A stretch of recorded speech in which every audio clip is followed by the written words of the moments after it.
Mesdames et messieurs, bonsoir. Heureux de vous retrouver pour cette nouvelle année 2026 dans votre émission Politico qui revient sur les faits qui ont marqué l'actualité en République démocratique du Congo durant les 7 derniers jours. Et l'année 2026 commence fort en RDC avec beaucoup de sujets d'actualité. Avec mon invité ce soir, on va revenir notamment sur le processus de paix, nouveau rebondissement avec un retour à Luanda. Félix Tshisekedi reçu 2 fois au début de cette année par son homologue angolais. Pour quelles raisons? Lui-même nous précise que ce n'est pas un nouveau processus. Qu'est-ce qu'il fait alors à Luanda alors qu'un accord a déjà été signé à Washington avec Paul Kagame et à Doha avec les rebelles du M23? On essaiera de tirer le vrai du faux dans cette émission. On parlera aussi de l'opération Kanyama KCC qui continue à ramasser des jeunes dits délinquants dans l'espace Grand Katanga. On parlera aussi de ce qui se passe dans la zone minière au Katanga où on a d'abord commencé par suspendre l'exploitation artisanale, puis autorisé à nouveau, mais les désordres continuent. Les parents hésitent encore à envoyer leurs enfants à l'école parce qu'il y a des menaces sur leur sécurité. On y reviendra en détail avec mon invité qui est ce soir, M. Crispin Salomon, analyste indépendant. Bonne arrivée. Merci beaucoup, M. Alain. Merci pour l'invitation. Est-ce que nous sommes enfin de retour en dictature? Merci bien pour la question, mais permettez d'abord que je profite de cette occasion pour souhaiter le meilleur à tous ceux qui nous suivent à travers Mikouba Radio et Télévision, et particulièrement à la population de Kolwezi et du Loraba dans son ensemble. C'est une première depuis 2026 et j'en profite de cette opportunité pour cela. Vraiment, je souhaite le meilleur et bonne année à tout le monde. Est-ce le retour à la dictature? Je dis, comme vous aimez bien que j'aille directement à la réponse, ça m'arrangerait. J'ai dit non. Pourquoi? Puisque les éléments que nous allons étayer ici pourront non seulement confirmer notre position, mais également aider l'auditoire à comprendre que nous ne faisons pas un retour ou un recul vers la dictature. On n'est pas des retours en dictature, pourtant toutes les voix discordantes semblent être réduites au silence. Dernièrement, une série d'arrestations non expliquées officiellement ont été signalées. Chadari, leader du parti d'opposition PPRD, a été enlevé nuitamment chez lui. Jusqu'à aujourd'hui, on ne sait pas où il est. Il n'a pas assez à sa défense, donc ses avocats. Il y a le jeune leader Nathanaël Onokomba qui lui aussi a récemment été enlevé aussi, sans que le motif de son interpellation soit donné ni à ses proches ni à ses avocats. Personne ne sait où ils sont. Je ne vais pas non plus revenir à l'enlèvement de l'autre qui est du PPRD, Camizelo, dit le maîtrisable. Lui, carrément, il a été enlevé dans un milieu public avant que plusieurs semaines plus tard, il soit humilié dans cette vidéo qui a été publiée, on ne sait par qui, vidéo dans laquelle il demandait pardon aux institutions de la République. Je repose ma question, là ne sont-ils pas les faits qui confirment que nous sommes de retour dans un État qui n'est pas de droit, donc une dictature? Merci bien, M. Alain. N'étant pas porte-parole de la majorité au pouvoir, mais également ne faisant même pas partie des partis politiques ou des regroupements de la majorité au pouvoir dite Union Sacrée, je fais une analyse tout à fait objective, puisque je ne parle pas de mon camp politique. Très bien. Mais, M. Alain, vous venez d'évoquer des cas ici, je crois pratiquement 5 cas. Je voudrais ici commencer par revenir sur un fait. Vous savez, dans la vie politique de tout État, généralement, lorsqu'il y a des questions qui touchent aux politiques, c'est plus les émotions qui sont passées les premières plutôt que la raison. Ne maîtrisant pas les fonds qui ont fait que ces citoyens que vous venez de citer ici soient interpellés, et même par quel service particulièrement, moi je reste plutôt dubitatif sur des prises de position, qu'elles soient de leur parti politique ou regroupement, et même de certains compatriotes. Et connaissant comment et souvent les services de sécurité fonctionnent dans notre pays depuis des lustres, puisque ce n'est pas hier ou avant-hier que cette manière de kidnapper les gens, d'enlever les gens, entre guillemets, se vivrait. Ne connaissant même pas les services qui ont mis la main sur ses compatriotes, j'aurais du mal, moi, à dire qu'ils avaient été enlevés pour des raisons inconnues. J'aurais du mal, moi, à dire que nous revenons vers la dictature, d'autant plus que je ne sais pas les raisons qui ont fait que ces compatriotes soient interpellés. Pour moi, je me dis, nous sommes citoyens. Si réellement les services qui ont mis la main sur ces compatriotes estiment qu'il y a des éléments qui concourraient à ce que ces compatriotes se trouvent chez eux en ce moment, ou devant les instances judiciaires, entre guillemets, puisque jusqu'aujourd'hui, nous ne savons même pas s'ils ont été amenés devant des parquets, je ne sais pas s'ils sont au service de sécurité, ANR, ou je ne sais quel autre service. Donc, moi, je pense que le mieux, et d'ailleurs là, j'interpelle les services, qu'ils soient même de sécurité, le mieux serait que ces compatriotes aient accès d'abord aux membres de leur famille, au moins que les familles sachent réellement que notre frère tel se trouve à tel endroit, à tel service, devant telle instance, pourvu d'abord que les familles soient rassurées. Ça, c'est un. Deuxièmement, s'il y a des informations ou des éléments qui feraient que ces compatriotes se soient rendus coupables de quelques infractions que ce soit, que ce service fasse diligence et assez rapidement, pourvu que ces compatriotes soient devant les institutions judiciaires et qu'une ouverture des informations judiciaires soit faite dans le bref délai, pourvu qu'ils aient accès à leurs avocats et que la procédure suive sa cours normale. Donc, ou son cours normal, s'il faudra le dire, que toutes les procédures suivent leur cours normal et que toute la République sache réellement de quoi sont poursuivis ses frères et sœurs. Monsieur Crispin Salomon, ma question était, sommes-nous revenus Nous ne en sommes dictature? pas revenus en dictature, mon ami Alain. Ça va de soi. Ça va de soi, mais justement, tout ce que... Vous voyez tous les points que vous venez de souligner, sur lesquels vous dites ne pas être informé, mais c'est sur ce point-là que nous nous basons, nous, en tant que presse, en tant que journalistes. Les informations que nous avons, c'est que, à part le cas de Kamizelou, qui, après plusieurs mois, a enfin eu accès à son avocat et sa famille a pu le voir, mais pour les autres cas, ils n'ont ni accès aux avocats, ni les membres de leur famille, donc personne ne sait s'ils sont vivants, s'ils sont arrêtés ou pas.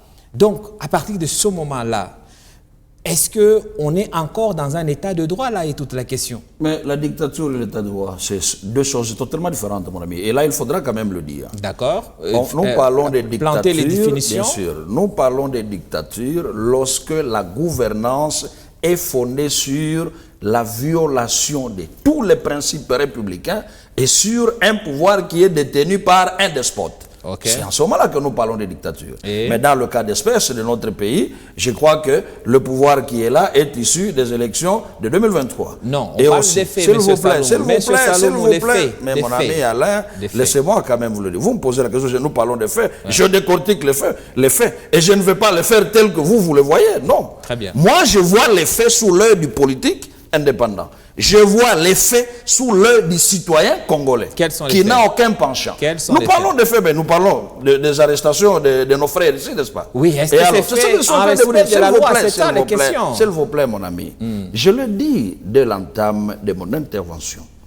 Tous nous connaissons comment procèdent nos services de sécurité et d'intelligence dans ce pays. Okay. Et ce n'est pas hier que ces services prenaient des gens comme ça. Donc, sous prétexte que ça a toujours été comme ça, non, mais je ne dis pas sous prétexte, mon ami Alain. Et d'ailleurs, mes cher Alain, nous parlons des services qui ont mis la main sur ces compatriotes, mais nous parlons de Tshisekedi, puisque finalement, je ne comprends plus rien. Peut-être que c'est Tshisekedi qui gère tous ces services, alors c'est que vous voulez dire. C'est le garant du bon fonctionnement des institutions, c'est dans la Constitution. S'il vous plaît, n'empêche, mon ami. Sous Kabila, ce que les services faisaient, c'était Kabila qui était pointé du doigt. Tout ce qu'on met sous le dos de Kabila, ce n'est pas Kabila lui-même qui les faisait directement, ce sont les services qui les géraient. C'est M. Salomon qui dit ça, ou qui avait dit ça, ou c'est M. Alain ou quelqu'un d'autre. C'est M. Tshisekedi qui le disait quand il était dans l'opposition. Alors, je ne suis pas M. Tshisekedi. Mais moi, je suis M. Saloum. Donc, moi, j'ai fait l'analyse selon l'heure de M. Saloum et non pas selon l'heure de M. Tshisekedi ou de notre compatriote. Peut-être que cette question... Soyons clairs. Je suis très clair, mon ami Alain. M. Saloum, soyons clairs. Et je m'excuse de revenir à ma question. Répondez-nous par oui ou un non. Comme ça, on avance. Est-ce que nous sommes dans une dictature? Nous ne sommes pas dans une dictature. Est-ce que nous sommes dans un état de droit? Nous sommes dans un état de droit qui titube. Qui titube. Bien sûr. Et qu'est-ce que ça veut dire? Ce qui veut dire que, même si nous sommes dans un état de droit, il y a certains dérapages dans ce sont les des dérapages. Mais bien sûr. L'arrestation de Chadari est Je un ne dérapage. parle pas de cela en tant que dérapage, non. Ah, c'est quoi? Mais quand nous parlons de l'état de droit, nous parlons de la vie de la nation en général, nous ne parlons pas ici de Chadari. J'ai posé sur la table des cas précis, ne parlons pas de généralité. Merci beaucoup. Mais alors là, ne revenons plus au cas de l'état de droit, puisque l'état de droit ne concerne pas Chadari, l'état de droit ne concerne pas les trois individus. L'état de droit concerne tous les Congolais, les plus de 100 millions de Congolais. Oui. Donc, je ne vais pas prendre moi ici, n'empêche, je ne vais pas prendre moi ici 5 cas spécifiques que vous venez d'évoquer ici et en conclure, faire une déduction que non, au Congo, c'est du désordre, c'est de la dictature, puisqu'il y a 5 compatriotes sur 100 millions. Il s'agit de... Attendez doucement, M. Chadari, pardon, M. Salomon. Il ne s'agit pas simplement de 5 cas spécifiques, mais ce sont 5 cas qui concernent des opposants, de voix discordantes. Et donc, quand dans un régime, tous ceux qui ont un point de vue contraire sont enlevés parce que pas interpellés tel que la loi le dit, il y a un souci du point de vue démocratique. Vous êtes d'accord avec moi? Je ne suis pas d'accord avec vous sur le point. Et alors? Mais laissez-moi alors répondre. Je vous laisse répondre. Je vais vite, mon ami Alain. Je répète ce que je venais de dire. Tous, nous savons comment nos services de sécurité procèdent dans ce pays depuis des années. Moi, ne maîtrisant pas les raisons, je ne saurais pas dire pourquoi ont-ils fait. Je me répète bien, c'est pour que vous compreniez que moi, Crispin Saloum, je ne dirais pas que l'interpellation de ces 5 compatriotes constituerait le seul élément sur lequel je dirais que ce pays est en violation des droits de l'homme. Ce pays est revenu dans la dictature, moins encore dire qu'il n'existe pas d'état de droit dans ce pays. Sinon, et vous et moi, nous ne serions pas sur ce plateau en train de parler si nous ne serions pas dans un état de droit. Ça, nous le savons. Donc, ici, je dis, il est vrai que ces compatriotes soient interpellés dans des conditions difficilement maîtrisables, difficilement connues par l'opinion publique. J'estime pour ma part, et je demande aux services qui ont mis la main sur ces compatriotes de faire diligence afin que ces compatriotes, s'il y a des faits qui leur sont reprochés, qu'ils soient mis devant leur juge naturel et que les familles sachent réellement où ils se trouveraient.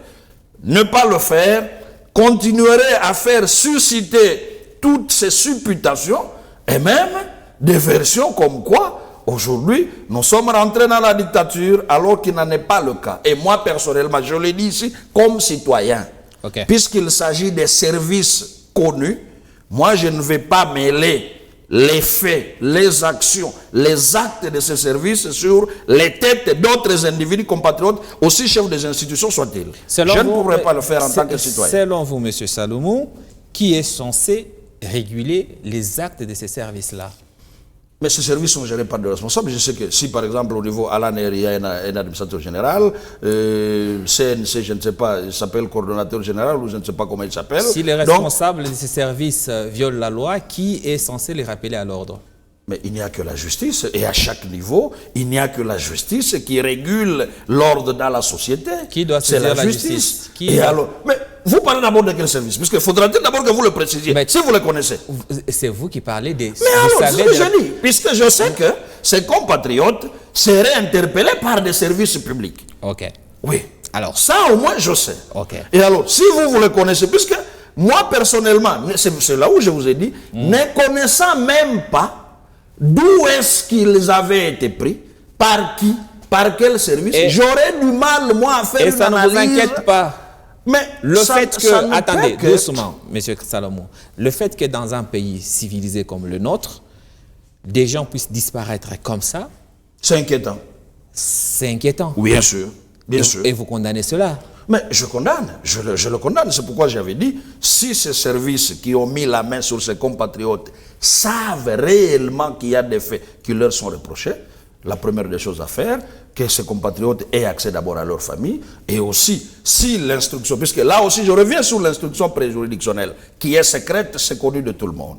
Si à ce stade, l'instruction est au niveau du préjuridictionnel, mais au moins que les familles aient accès à leurs frères, que les avocats, s'ils en ont bien sûr, aient accès à leurs clients, pourvu que toute la procédure se fasse de manière légale, de manière claire, et que l'opinion publique sache réellement de quoi ils sont reprochés. Très bien. Là, au moins, nous sommes d'accord sur ce point. On a compris. De toutes les façons, la loi est claire. Peu importe l'étape où se trouve l'instruction, les prévenus doivent être accompagnés de leurs avocats. De leurs avocats et même de leur famille. Et de leur famille. Ça, c'est bien. La question a été posée au ministre actuel de la Justice. Il a dit sur la télévision nationale, je cite, qu'il a toujours donné conseil au Conseil de ministres que le gouvernement veille à ce que tout ce qui se passe dans les interpellations puisse respecter la loi. Et on espère que son conseil sera finalement suivi et que le droit des prévenus soit respecté. Restons au niveau national et parlons à présent du processus de paix. On était à Dar es Salaam, on est allé à Luanda, puis Doha, Washington. Nous voilà de retour à Doha avec le président de la République, Félix Tshisekedi, qui est allé sur place à 2 reprises, depuis le début de cette année. À Luanda plutôt, à 2 reprises. Ça, c'était la première fois. Et ça, c'est la deuxième fois depuis le début de cette année 2026. À quel sens vouer finalement? D'où viendra la solution, M. Salomon? Je vois toute cette gymnastique que fait le président de la République, qui pour moi, je le dis et je le répète puisque je l'ai déjà dit plusieurs fois, moi je ne vois pas que la solution définitive à la question d'insécurité dans notre pays, à la question d'agression de notre pays, finirait par un dialogue. Moi personnellement, je suis de ceux qui n'attendent aucune solution par un quelconque dialogue. Ça, je le dis. Et vous-même, vous voyez, vous venez d'en parler ici. Nous sommes partis de Nairobi à Luanda, Dar es Salaam, Luanda, Doha, États-Unis. Aujourd'hui, nous revenons à Luanda. Ce n'est qu'une gymnastique inutile, puisque le fond du problème est connu, M. Alain. Le fond du problème, c'est depuis des années, le plan anglo-saxon, le plan occidental, les États-Unis et l'Europe qui ont toujours milité pour la balkanisation de notre pays via le Rwanda. Ça, c'est connu et c'est ça le fond du problème. Tant que nous n'aurons pas trouvé une solution à ce niveau-là, chercher à résoudre le problème par les proxys qui sont le Rwanda ou ces terroristes M23 ou je ne sais quoi, ce n'est qu'une perte de temps. Puisque, pour preuve, ça fait combien de temps que nous discutons avec le Rwanda? Je prends seulement depuis 2001. Plus de 7 fois que nous l'avons fait. Est-ce que le Rwanda a déjà cessé de nous attaquer? Jamais. Et aujourd'hui, allons-y même dans les faits. S'il arrive que le Rwanda revienne à Luanda, avec tous ces terroristes qui sont là, M23, je ne sais pas, tous les groupes armés, nous arrivons à Luanda, ok, nous discutons. Mais les revendications qu'amèneraient ces gens, particulièrement le Rwanda, mais ces revendications vont encore bloquer le processus. Puisque nous le savons, partout même aux États-Unis. Mais la question qui fait qu'aujourd'hui, même l'accord signé aux États-Unis ne puisse avancer, c'est laquelle? C'est la question liée au prétendu FDLR, qui n'existe même plus, ça il faut se le dire, et qui ne représente aucun obstacle, aucun danger au gouvernement rwandais. Depuis 2001 jusqu'à ce jour, 25 ans durant, quelle est la seule fois où il y a eu une incursion des FDLR au Rwanda pour s'attaquer même aux paisibles citoyens rwandais? Quelle est la seule fois? Mais depuis 2001 jusqu'à aujourd'hui, plus de 6 fois, le Rwanda est venu exterminer, tuer, piller, violer chez nous sous prétexte qu'il poursuivait les FDLR. Et c'est avec des gens comme ça que vous estimez que si vous échangez, si vous discutez par un dialogue, vous aurez la paix. Non. Je pense pour ma part que le président de la République veut seulement démontrer sa bonne foi, qu'il est coopératif, il veut bien discuter avec tous ceux qui nous agressent et que le monde entier le sache. Non, mais non, monsieur le président. Tout le monde sait que vous coopérez. Tout le monde sait que le Rwanda est ici chez nous pour piller, tuer, violer et même faire une guerre commerciale. Tout le monde le sait. Et donc, mais alors, pour moi, même si nous revenons à ce dialogue-là à Luanda, nous allons perdre du temps inutilement. Puisque ces gens viendront avec des revendications qu'aucun gouvernement responsable n'accepterait. Entre autres, ils le disent clairement. Pour eux, ils ne reconnaissent pas le président Tshisekedi comme étant président de la République. Et pour eux, ils disent que les élections de 2023 étaient biaisées, étaient chaotiques. Ils ne le reconnaissent pas. La première des choses, c'est qu'il faut d'abord que le président Tshisekedi puisse partir, selon ces gens. Mais ça, c'est quelle connerie. C'est quelle connerie. Non, mais non, à un moment, il faut quand même que l'on soit sérieux. Deuxièmement, lorsqu'ils exigent à ce que le gouvernement fasse de son mieux pour chercher, je ne sais où, ces FDLR et les ramener au Rwanda, mais finalement, on se moque de qui, là? Mais on a déjà signé, M. Salomon. N'empêche. Et alors, pour moi, j'insiste et je reviens sur cette question en disant, Monsieur le Président de la République, le salut de ce pays ne viendra que par la réorganisation de notre armée et de nos services de sécurité et de défense, ainsi que ceux de renseignement, qui doivent être formés, équipés et qui doivent avoir les moyens nécessaires qui permettent à ce que nous puissions imposer le respect auprès de nos voisins et de tout pays qui tenterait de venir piétiner sur notre territoire. Est-ce que c'est le Tant bon... que nous ne le ferons pas... Nous sommes déjà en pleine guerre, M. Salomon. Oui. Est-ce que c'est le moment de réorganiser l'armée, de former l'armée, pendant que nous serions en train de former et réorganiser l'armée? Que ferait l'ennemi? Nous nous battons, nous continuons à nous battre. Les mêmes militaires qui seront au front, ils seront en même temps formés ou bien... Non, mais papa, nous sommes à plus de 100 millions de compatriotes. Okay. Et aujourd'hui, je sais que l'armée ne représente même pas 30% du peuple congolais. Okay. Et alors, si nous arrivons même à avoir 1 million de citoyens congolais, qui soient des militaires, où est-ce que nous perdons quoi? Il faut recruter, y a des États qui il faut recruter, former, en même temps qu'on se bat au front. Mais alors Mais il y a la question qui est quand même principale soulevée, que ce soit par le président de la République ou le gouvernement, celle de l'infiltration. Il semble que notre armée est faible parce que très infiltrée. Mais bien sûr, c'est ce que je dis. Au niveau du nouveau recrutement, nous devons veiller sur cela. Doucement, M. Salomon. Laissez-moi poser la question, comme ça vous donnerez la bonne réponse. Si on est déjà infiltré, comment extirper de nos rangs ces fameux infiltrés? Mais tout est simple. Je sais que nous avons des services d'intelligence dans ce pays. Ok. Et alors, il revient à ces services d'intelligence. Mais on dit que ces services sont aussi infiltrés. N'empêche, je le dis, mais mon cher Alain, nous parlons de... Moi, je parle de mon pays. Okay. Je ne parle pas de notre pays. En tant que citoyen, nous pouvons tout refaire. Nos compatriotes qui sont là encore sur les lignes de front doivent continuer à se battre et protéger l'intégrité territoriale et même protéger les compatriotes à tous les niveaux et partout sur les 2 345 409 km².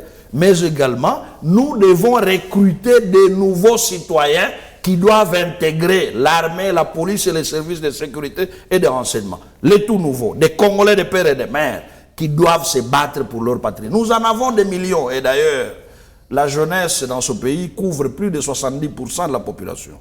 Et la plupart de ces jeunes, je ne pense pas peut-être qu'ils ne voudront pas servir la patrie. Il n'y a pas mieux que servir la patrie, je vous le dis. Très bien. Et alors, donc, nous devons nous réorganiser. Très bien. Organiser l'armée et imposer le respect à qui que ce soit. Très bien. Sinon, nous allons perdre beaucoup de temps dans des conciliabules, dans des discussions qui ne nous amèneront nulle part. Est-ce que vous pensez que depuis son premier mandat, M. Félix Tshisekedi, président de la République, a perdu du temps au lieu de réorganiser l'armée, former l'armée pour qu'elle soit prête lorsqu'on serait attaqué. Mais pour preuve aujourd'hui, mais depuis que nous avions commencé toutes ces discussions-là, où est-ce que nous sommes arrivés? Non. Où est-ce que nous en sommes? Je répète ma question. Non, mais je le dis, je réponds par les faits. Moi, je réponds par les faits. Il a perdu le temps ou pas? Mais nous avons perdu suffisamment du temps puisque nous n'avons jamais... Nous dialoguons depuis toujours, mais est-ce qu'avons-nous déjà conclu ce dialogue? Non. Par contre, nous changeons seulement de pays. D'accord. Et alors, nous changeons seulement de pays. C'est noté, c'est noté. Donc, le président de la République, depuis son premier mandat, a plutôt, on va dire, pas mis en priorité... Nous avions perdu suffisamment de temps. N'a pas mis en priorité le renforcement des capacités de nos FARDC. Dans la lutte contre l'infiltration de nos forces de sécurité, il y a eu des discours de discrimination sur la radio-télévision nationale congolaise.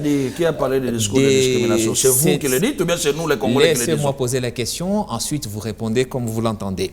Donc ces discours tenus notamment par le porte-parole de FARDC qui a été sanctionné par sa hiérarchie, discours condamné par le président de la République en Conseil de ministres, discours qui portait à jeter des discrédits sur les femmes Tutsi. Est-ce que vous pensez que le général Ekenge a eu tort de pointer du doigt cet aspect de l'infiltration par les femmes morphologie rwandaise? Qu'a-t-il dit? Il a dit que les femmes Tutsi sont très souvent utilisées pour infiltrer la République démocratique du Congo et très souvent quand vous épousez une femme Tutsi, ce qui se passe c'est que chez elle, on vous envoie quelqu'un se présentant comme son frère alors que c'est lui qui viendra enceinter votre épouse et avoir les enfants. Et c'est quoi le problème? Moi j'enlève le mot Tutsi, je mets par exemple Teke. Je remplace seulement tout cela par Donc Teke. vous êtes d'accord avec les discours du général? Non, j'ai dit ceci. Moi, je remplace seulement le mot Tutsi par le mot Teke. Les femmes Teke, par exemple, s'ils parlaient de Teke, vous auriez, vous, parlé d'un discours. Bon, on a discriminé qui d'abord? Ce n'est pas moi qui l'ai dit, M. Salomon. Non, le mot discrimination, je l'ai entendu chez vous. Mais moi, je répète les propos du président de la République. Donc, vous devez d'abord retirer, dire que non, il a tenu des discours qui discriminaient. Non. Chez nous, à RDC, mon ami... Monsieur Salomon, calmez-vous. Je me calme. Ma question est basée sur les propos du président de la République. Il a parlé de discrimination? En Conseil de ministres. Et non seulement ça, le général Ekenge a été suspendu pour ses propos. N'empêche, voilà. je dis, donc le président de la République pas mon opinion. Est-ce que vous êtes d'accord avec le fait qu'on ait suspendu le général Ekenge pour avoir tenu ce discours? Je ne suis pas un militaire, moi, pour que je sois d'accord ou pas sur la suspension d'un général. Okay. Mais mon ami, ça c'est trop me demander. Que moi je me prononce lorsqu'un service suspend l'un de ses membres. Mais quand même, à un certain moment, soyons quand même limités à un certain niveau. Très bien. Moi, je me dis, chez nous, à RDC, nous n'avons jamais connu de discrimination. Nous n'avons pas cette culture-là, même mon ami Alain. Nous sommes plus de 450 tribus. Mais comment peut-on d'abord avoir un discours de discrimination? Comment peut-on en avoir? Tous les jours ici, nous lançons des colibés, même ici chez nous, entre Katangé, Kassayen, Swahilifone, Maniema, tout ça, ainsi de suite. Est-ce que ça pose un problème? Pas du tout. Ça fait partie de notre culture. Nous sommes une diversité. S'il vous plaît, c'est très important ce que je voudrais dire. Oui. Nous sommes une nation à une diversité de tribus qui n'a jamais connu de problème en termes de discrimination. Ce discours de discrimination est un discours du Rwanda, où il n'y a que des tribus, tous ces Hutus qui se discriminent chez eux. Ce discours-là, chez nous, au Congo, nous ne le connaissons pas. Et d'ailleurs, je crois pour ma part que nous, les Congolais, nous, les citoyens congolais, nous devons éviter d'importer ce discours-là chez nous, puisqu'il n'existe pas. Nous sommes un peuple qui a toujours tendance à vivre ensemble, un peuple qui se tolère, un peuple qui chemine ensemble, quelles que soient nos divergences religieuses, morphologiques, tribales et consorts, nous sommes un peuple uni. Donc, moi, je ne vais pas porter le flanc à ce discours-là qui vient du Rwanda, puisque c'est là-bas où on parle de discrimination, pas ici chez nous. Très bien. Donc, moi, je ne vais pas me mêler dans cette histoire-là, puisque je ne vois aucun péché que ce général ait commis. Quel commentaire vous émettez quand vous entendez sur la télévision nationale un animateur dire que comme Corneille Nangaa occasionne les viols et les massacres à l'Est, il appelle les Congolais de la diaspora de trouver la femme, les enfants de Corneille Nangaa, de les violer là dans la diaspora et c'est diffusé sur la chaîne nationale. Encouragez-vous ce genre de propos sur la télévision publique? Mon ami Alain, cette question est à poser aux membres du CESAC dont je ne fais pas partie. Vous êtes un acteur politique. Mais je suis acteur politique. Je vous pose la question. Vous parlez d'un animateur radio, n'est-ce pas? Non. Je parle de la télévision publique. Mais ça, je dis, de la télévision, c'est de la télévision. Monsieur Salomon, ne sais pas si vous ne voulez pas répondre à la question, on va passer à mais je réponds. Je vous pose une question parce que ça concerne une chaîne publique qui est payée avec votre argent, notre argent, l'argent de tous les Congolais. La RTNC, vous voulez dire? Oui, la chaîne publique, la RTNC. Oui. Et sur la RTNC, on a donc un animateur qui appelle à violer la femme de Corneille Nangaa. Est-ce que vous encouragez ces discours? Ma question ne porte pas personnellement sur la personne, mais sur les discours que le média public doit avoir. Est-ce que vous encouragez cela? Mais ce que je suis en train de dire, les médias sont gérés d'abord au niveau interne par leur hiérarchie respective, dont toutes ces hiérarchies sont régies par le Conseil supérieur de l'audiovisuel et de la communication qui est le CESAC. Je pense qu'il n'y a qu'à ce niveau-là où il peut, parce que moi, peut-être c'est me demander si j'avais été membre du CESAC ou président du CESAC, est-ce que j'aurais sanctionné l'animateur de cette émission? Ben, ça c'est trop me demander. Moi, je ne connaissais même pas quelles sont les prérogatives qui sont dévouées à tous ces services-là. Moi, je ne vois pas pourquoi je vais peut-être, en tant que politique, commencer à rentrer même dans ce qui ne me concerne pas. Moi, je dis et je répète, mon frère Alain. Très bien. Je dis ceci. Chez nous au Congo, nous n'avons jamais connu des discours de violence. Nous, les Congolais, nous sommes un peuple pacifique. On a compris. Terminons sur la...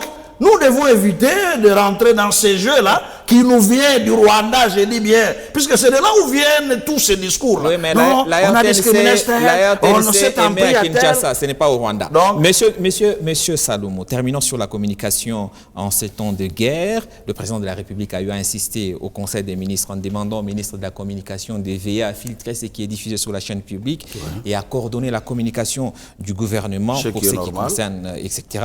Mais juste après cette mise au point du président de la République, un ministre d'État, M. Mouindo Zangui, est passé sur un média privé et a affirmé que Uvira est tombé parce que deux journalistes réputés proches de la rébellion ont tweeté et annoncé la chute d'Uvira alors que les FARDC étaient en position de force et c'est ça qui a fait tomber Uvira. Est-ce que cette manière de communiquer, ça veut dire deux simples tweets de journalistes dits proches de l'opposition peuvent justifier la chute d'Uvira? Mon ami, il y a encore une autre situation. Je pense que ce ministre-là est géré par son chef qui s'appelle Premier ministre. Et dans le cas d'espèce, ici, il y a une première ministre chez nous qui est le chef du gouvernement. Et je pense qu'il revient à ce niveau-là d'analyser ces faits ou ces dires et même de tirer toutes les conséquences du discours d'un ministre. Et alors, moi, comme citoyen, non, puisque moi, vous êtes ici comme analyste politique indépendant. C'est ce que je dis, mais je suis analyste politique, ça je dis. Justement. En tant que, je n'allais pas seulement finir ma phrase. Allez-y. Moi ici, en tant que citoyen, en tant que politique, quel est mon regard sur les déclarations du ministre Zangui? Bon, je pense que le ministre Zangui a parlé de beaucoup de choses qui sont vraies.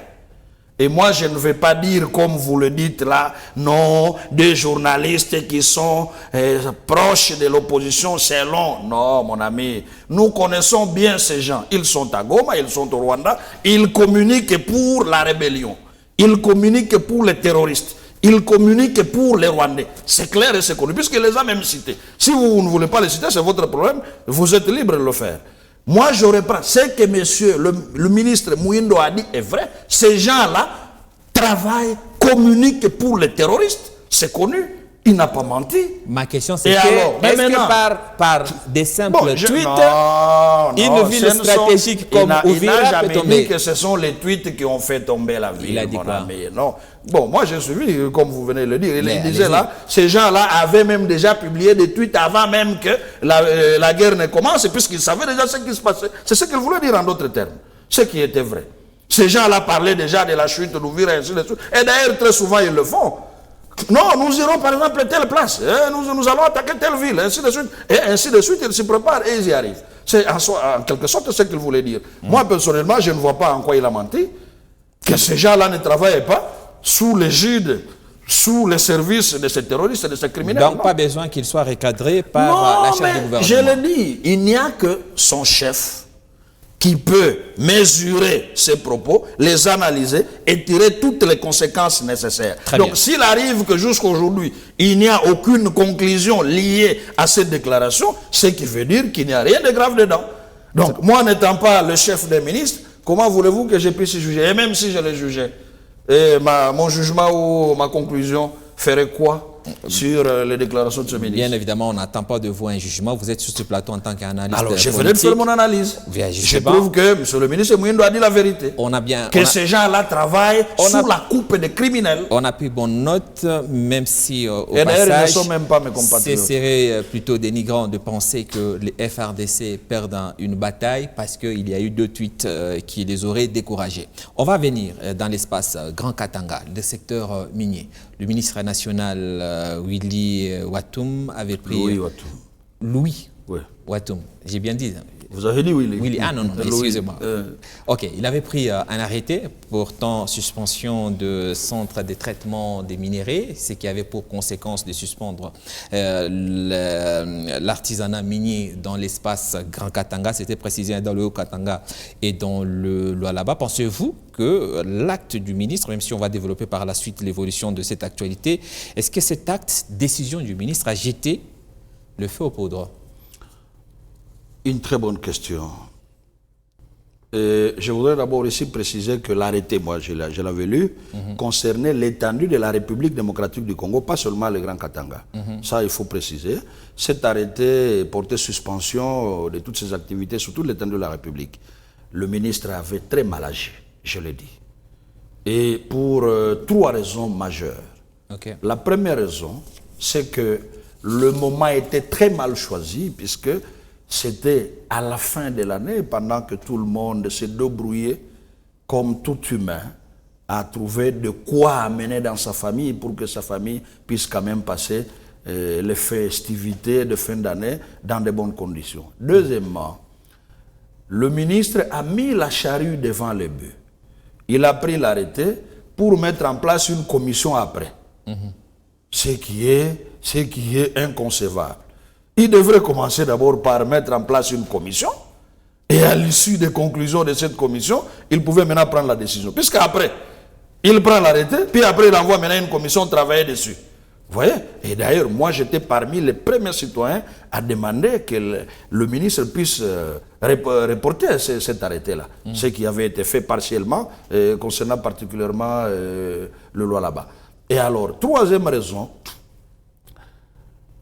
le ministre sait réellement qui sont les bénéficiaires de ce tohu-bohu qu'il y a dans le domaine minier. Il sait, puisqu'il gère la République, il est ministre national. Il connaît bien tous ceux qui sont autour de toutes ces entités-là. C'est qui? Non, mais c'est toutes ces sociétés créées à gauche à droite par des fois des Chinois, des Indiens, des Libanais et même des Congolais. C'est ça le problème. Est-ce que ce n'est pas connu? Mais lorsque la commission est venue ici, elle a été devant qui? Devant tout ce monde qui est dans ce domaine-là. Et alors? Mais maintenant, lorsque vous connaissez où se situe le problème, c'est vrai, je dois aussi préciser une chose. Cet arrêté en soi vise des objectifs nobles dont d'ailleurs la République et les créateurs seront des bénéficiaires. Puisque lorsqu'il y a de l'ordre dans le domaine, la République va recouvrer ses taxes, ses impôts et tout ce qui lui est dû de la bonne manière qu'il soit, mais également ceux qui sont au niveau de la base, donc la première partie de l'action, qui sont les créateurs, travailleront aussi en toute transparence et se retrouveraient dans ce qu'ils font comme travail.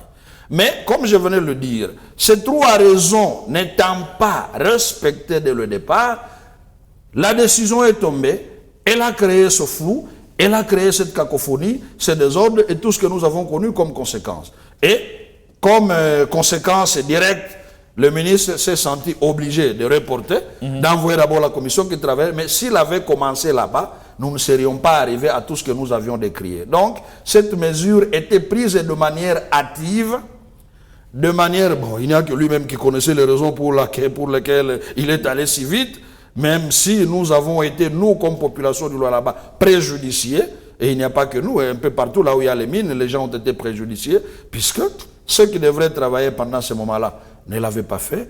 Les gens se sont retrouvés en difficulté de survie, et cela a créé de l'animosité dans le chef de la population. Et alors, donc aujourd'hui, moi personnellement, je salue cette levée partielle de cette décision. Mais est-ce que sur cette levée-là, dans la forme, est-ce qu'on va dire, le ministre a pris un arrêté, mais la suspension, c'est un communiqué de la commission. Est-ce que dans la forme, vous trouvez que c'est bien respecté? Non, mais qu'est-ce qui vous dit qu'il n'a jamais pris l'arrêté reportant celui-là? Ou bien faudra-t-il peut-être qu'il le rende public? Mais de la même manière qu'il a rendu public. Non, mais qui a rendu d'abord cet arrêté-là public? C'est le ministre qui l'avait rendu public? Ou bien ce sont les Congolais qui l'ont rendu public sur les réseaux sociaux?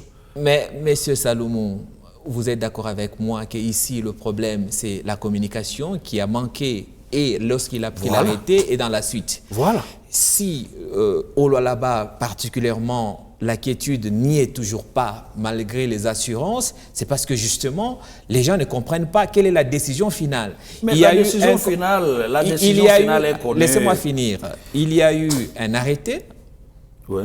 Et vous nous dites, vous, en tant que politicien qui êtes censé être très bien informé sur la situation... Je suis sûr qu'il y a un arrêté reportant le premier. Et que dit cet arrêté? C'est jusqu'à quand non, mais c'est ça qui a été dit dans le communiqué. Le report, c'est jusqu'à combien de temps? Mais dans le communiqué qu'on a rendu public, qu'est-ce qui est dit? Il y a une différence entre un communiqué et l'arrêté. N'empêche. Ouais. Moi, je parle du fond, puisque c'est le fond qui nous intéresse. C'est le fond qui nous intéresse. Moi, je parle de la forme, M. Salomon. Non, mais mon ami, ne jouez pas sur le mot. Non, je ne joue pas sur les mots. C'est vous, par contre, qui voulez rester sur ces jeux-là de forme. On est dans un domaine administratif. Nous sommes dans le domaine administratif. Et je le dis. Le ministre prend un arrêté. On dit qu'on reporte son arrêté. Ben, il dit qu'il ne reporte pas, on dit. Bon, oui, puisque c'est lui-même qui a signé le communiqué. Moi, je suis journaliste. J'ai dit on dit parce que je n'ai pas vu l'arrêté reportant son arrêté. Rapprochez-vous du ministère. Mais je me suis approché du ministère. Qu'est-ce qu'on a dit? Et je n'ai pas vu d'arrêté. Vous avez demandé qu'on vous donne... Justement, je l'ai demandé. Là, maintenant, je ne sais pas jusqu'ici, ce qui est disponible, c'est un communiqué. Ok. Et officiel. Officiel, okay. Oui. Même signé par le ministre. Même s'il est ultra officiel, mais l'acte qui a suspendu le traitement de minerais, c'est un arrêté. Il faut qu'il y ait un arrêté qui rapporte. Bien sûr, qui le rapporte. Mais justement, donc vous qui êtes devant moi, je vous pose la question. Je parle de la forme. Est-ce que sur la forme, on n'a pas un peu péché? Même si l'arrêté portant report existe, sur la forme toujours, est-ce qu'il ne faille pas qu'on le rende public ou qu'on fasse la publicité de l'arrêté? Je suis sûr que nos amis du ministère national des Mines sont en train de nous suivre. Donc, pour assouvir votre soif, ce sera mieux qu'ils rendent l'arrêté rapportant celui-là public. Je sais qu'ils nous suivent, ils vont nous suivre. Donc, entrons un peu dans le fond. Entrons dans le fond. Sur les motivations profondes. Que dites-vous à ceux qui pensent que cet arrêté, cette mesure, est motivée par l'accord signé à Washington entre les États-Unis et la RDC portant sur les minerais stratégiques? On dit que, en tout cas l'opinion dit que Washington a imposé à la RDC de chasser les Chinois afin de récupérer les minerais. C'est pour cette raison que le ministre de Mines s'est précipité à suspendre les activités artisanales. Cet argument est fallacieux et faux. Ces entités de traitement-là, puisque parlons-en, elles détiennent quelle mine? Puisque nous sommes ici au Lualaba. Ces entités de traitement payent les minerais auprès des creuseurs. Elles ne détiennent pas les mines. Maintenant, les Américains vont exiger à ceux qui chassent ces gens-là. Ces gens-là détiennent quelle mine? Ils détiennent quel gisement? Ces gens-là payent auprès des creuseurs artisanaux. Et comment alors on peut demander à ceux qu'on puisse chasser? C'est pour que les Américains deviennent maintenant les acheteurs auprès des creuseurs. En d'autres termes, c'est ça. Puisque s'il faut aller dans cette logique-là, les Américains ont demandé à ceux qu'on puisse chasser Chinois, Indiens, Libanais, qui payent auprès des creuseurs, pour qu'eux soient les seuls payeurs. Peut-être pour occuper de manière officielle les espaces qu'occupent les creuseurs qui amènent chez les Chinois. Non, mais ça, moi je ne vais pas rentrer dans des spéculations inutiles, mon frère. Moi je ne peux pas rentrer dans... Et d'ailleurs, parlons-en même. Puisque nous connaissons ici au Lualaba le problème lié aux zones d'exploitation artisanale qui n'existent même pas. Le ministre a promis 64. C'est ce que je dis, c'est ce que je dis. Parlons d'abord des faits, puisqu'ici on dit on veut peut-être chasser les créateurs là où ils sont pour que les Américains prennent. Mais les créateurs sont où? Puisqu'ils n'ont même pas de ZEA. Non, mais monsieur Salomon. Les créateurs se débrouillent, nos frères se débrouillent tant bien que mal pour survivre. Ils sont bien quelque part, ils prennent ces minéraux quelque part. C'est ce que je dis. Mais alors, quelque part là où ils n'ont même pas de zones d'exploitation qui leur sont dédiées. Mais le ministre, la moindre des choses qu'il devrait faire, c'est commencer d'abord par donner des zones d'exploitation artisanale à nos frères. C'est ce qu'il devrait d'abord faire. Et d'ailleurs, c'est ce qu'attendaient nos frères créateurs. Très bien. Mais alors, loin de leur donner des zones d'exploitation, vous voulez penser que non, on veut chasser Indiens, Libanais et autres là-bas pour que les Américains, ils viendront. Maintenant que le ministre, maintenant que le gouvernement congolais s'est senti obligé de reculer sur cette décision, est-ce qu'ils auront, le gouvernement congolais aura-t-il encore le courage de répartir sur cette question? Et comment doit-il s'y prendre? Tout ce que je sais, que nos frères créateurs doivent continuer à travailler, puisqu'ils ne vivent que de ça. Ici, chez nous, là-bas, particulièrement, plus de 60% de la population ne vit que de ces activités-là. Ça, c'est connu. Et alors, dire que nous ne pouvons plus vivre de l'artisanat, ce serait peut-être penser que nous vivrions au ciel. Donc, ici, le gouvernement doit reculer. Premièrement, en faisant quoi? En donnant des zones d'exploitation artisanale viables, j'insiste, à l'artisanat. Donner des zones d'exploitation viables, c'est-à-dire là où il y a les minéraux, là où les gens peuvent travailler en toute quiétude, en toute sécurité et trouver de quoi nourrir leur famille. Ça, c'est la première des choses. Deuxièmement, le gouvernement doit continuer dans les réformes pour mettre de l'ordre dans ce domaine-là, puisqu'il y a trop de désordre. Mais c'est ce qu'il a tenté de faire. Et il est obligé de reculer. Mais le gouvernement a mis la charrue devant le bœuf. Okay. Je sais qu'à l'issue du travail de la commission qui est déjà à pied d'œuvre, il y aura de la matière qui va revenir devant la table du gouvernement central et le gouvernement maintenant va travailler dessus. Premièrement, je le dis, la première mesure que nous attendons tous, c'est la nous création donner des ZEA viables. Très bien. Où les gens doivent aller travailler, trouver les minéraux, vendre et nourrir leur famille. Je rappelle que le ministre a tout mis au Lualaba en septembre 2025 et c'est à ce moment-là qu'il avait promis la création de 64 ZEA. Nous les attendons impatiemment. On attend, ce septembre jusqu'à janvier, ça fait déjà presque combien de mois? Presque 3, 4 et 5 mois. On espère que finalement les créateurs auront un lieu officiel où nous les travailler. Attendons. Nous attendons ces ZEA. Vraiment, nous les attendons. Parlons avant de finir de l'opération Kanyama KCC qui défraie encore et toujours la chronique ici dans l'espace Grand Katanga. Au niveau de Lubumbashi et de Kolwezi, les jeunes gens sont ramassés, amenés dans des avions vers Kanyama KCC où ils doivent travailler au service national sur la procédure. Est-ce que vous êtes d'accord avec la manière dont on procède pour prendre ces jeunes et les amener au service national? Je le dis 100 fois aux yeux, je soutiens fortement cette opération. Et d'ailleurs, je demande au service d'en faire plus, de ramasser encore tous ces badauds qui trimballent encore dans la ville, qui créent l'insécurité dans cette ville. Mais ces gens-là, au lieu d'aller se faire former à Kanyama, au lieu d'aller chercher à connaître un métier à Kanyama, vous voulez rester dans les villes, créer l'insécurité, voler, violer, violenter les gens, ainsi de suite, créer l'insécurité dans les villes. Non mais c'est quoi cette histoire? Je soutiens les services et je leur demande d'amplifier. Il faut aller dans tous les quartiers rouges de nos villes, chercher tous ces badauds, tous ces criminels, tous ces voyous, tous ces délinquants là qui créent l'insécurité. Puisque des fois, lorsqu'ils apprennent que les services vont par exemple à Kanina et fouillent peut-être vers Jekamine Kolwezi, il faut qu'on amplifie les équipes pour qu'on ramasse tous ces délinquants. Ils doivent être ramassés. Qu'ils aillent apprendre le métier à Kanyama, qu'ils aillent même nous planter le maïs et nous produire du maïs. Puisque nous avons faim. La République démocratique du Congo fait partie des pays qui importent tout. Donc, nous devons produire, et ces gens-là, pour qu'ils soient des citoyens qui peuvent aider la République, ils le feraient plus en étant bâtisseurs à Kanyama qu'en étant délinquants dans nos rues et avenues à travers les villes. Non. Mais, les services... Je finis par la manière. Finissez. Oui, parce que le problème, bien sûr, vous insistez trop sur la manière. Je reviens maintenant sur la manière. En parlant de la manière, mon cher ami Alain, nous savons que les services font face à des délinquants. C'est-à-dire, ces gens-là sont prêts à tout et ils peuvent tout se permettre pour chercher à fuir le service qui les pourchasse ou à se soustraire de ce service. Non. Donc, ici, tout ce que je demanderais, c'est que même si les services peuvent utiliser tous les moyens, puisque l'objectif est de mettre la main sur ces gens, sur ces délinquants, quels que soient les moyens qu'il faudra utiliser pour mettre la main sur le délinquant, il faudra juste rester humaniste, puisque ce sont des humains et qui peuvent rester aussi, humaniste. Très bien, sûr. on a compris. Mais ici, cette fois-ci, donnez-moi des réponses courtes parce qu'on va aller très vite sur cette opération Kanyama-Kasese. Est-ce que vous êtes d'accord avec moi que tous ceux que vous appelez délinquants, ils ont des droits? Vous êtes d'accord avec moi? On va faire tout citoyen a ses droits. Donc, ils ont des droits. Oui. Vous êtes d'accord avec moi qu'ils ont des droits? Oui, et des devoirs aussi.